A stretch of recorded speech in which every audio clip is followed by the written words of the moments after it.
Welcome to Transformational Fighting Arts Online. I'm Sifu Marcus Lovemore. Today we're going to do some advanced kicking techniques. What we're going to be learning today is the foot obstruction, but we're going to do the foot obstruction in a technique where you can practice it and it lets you kind of flow with the foot obstruction so you don't get into any kind of routine about just being able to block the front foot, the back foot, or when somebody's punching you. What it's going to enable you to do is throw that foot obstruction when anybody moves towards you, because remember, before they move towards you, they always have to move their front foot first. So when they're doing that, you just attack that front foot. The concept is longest tool to closest target. So your longest tool, your front foot, closest target, their front foot. So that's what you're always attacking. So whether they're throwing a straight punch, whether they're throwing a kick, a rear kick, you just attack that either knee or shin. Right now, to practice with your partner, what you're going to need is some shin pads. I highly recommend the ones that you use for lacrosse because they can handle some of the serious impact for, let's say, hockey sticks and lacrosse sticks. And so you can really, kind of hit them pretty hard. The martial arts, just the squishy padded ones, not so great because especially when you get going there, it's really going to start bruising. So either that, because you probably can pick those up for like 20 bucks. Also, the ones for catchers. Those tend to get a little pricey, but they can handle a good amount of impact too. So the lacrosse ones are the ones I really recommend, and they're kind of lightweight and they're great for sparring, okay? So that's what we're going to be doing. The foot obstruction to the kicks and to the movement. So we come on in here. So the first thing he's going to be doing, he's going to be throwing a hook kick. Now, I'm going to show you the hook kick in some other videos, so I'm not going to go over that. But that's what he's going to be doing. He's going to be throwing a hook kick to my knee, right? But really, realistically, this works for any height. But if you start moving a little bit higher with the kicks, what's going to happen is you're going to have to intercept them faster and harder, and then your opponent's probably not going to like that for now to practice with. So start with the knee kicks, and plus, I really don't believe in kicking beyond the waist, above the waist, because then the foot has to travel way too far, and it's too easy to block.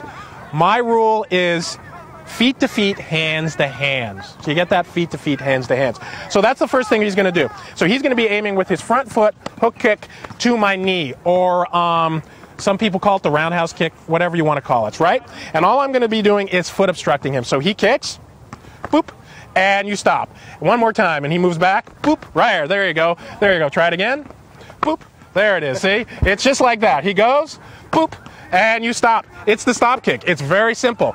And now if you're not really into understanding the stop kick, go over the stop kick video I have and explains the mechanics of this. So just step back just a little bit because now you're in, right here, because you're just a little bit out of range.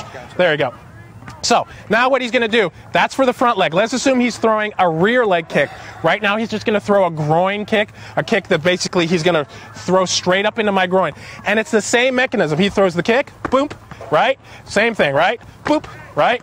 Same thing, right? Boom, right? Just like that. Now see where I'm aiming? You aim for the knee or the shin, either way. Now, if you have softer shoes, aim for the knee. If you have big boots on, a kick right to the shin with the corner of that boot will nail that person. It's kind of like if you've ever just walked into a table or something, how it kind of debilitates you. I don't care how hardcore you are, that little shin kick will drop you. So those are the two. And then the last one I want to demonstrate is what we did in the foot obstruction video, which is he throws a straight at my head, bam, and that's what happens. One more time, boom. So straight, and you just intercept it. So now, what you want to do, now your partner wants to, for the technique, the practicing of this technique, is you want to be able to do that through all of those. So he's going to do this a little bit slower because that's where the pace that I want you to start with, because otherwise, if you're not fully suited up, this gets a little crazy. So his option is either he can throw a straight punch, a hook kick, or a rear kick. Any one of those he wants, okay?